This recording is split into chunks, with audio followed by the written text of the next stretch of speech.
बेजबाबदारपणे वक्तव्य करणाऱ्या राहुल गांधी यांनी देशाची माफी मागावी असा हल्लाबोल खासदार डॉक्टर श्रीकांत शिंदे यांनी केलाय। संसदेत राहुल गांधी यांनी केलेल्या वक्तव्याचा ते समाचार घेत होते। राहुल गांधी जे बोलतात ते गांभीर्याने घेण्याची गरज नाही। नेहमीप्रमाणे संसदेत संभ्रम निर्माण करण्याचं काम ते करत आहे। त्यांना हवेत बोलण्याची सवय आहे।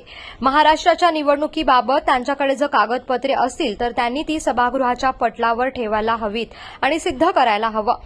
जर ते सिद्ध करू शकले नाही तर त्यांनी पुन्हा एकदा देशाची जाहीर माफी मागावी।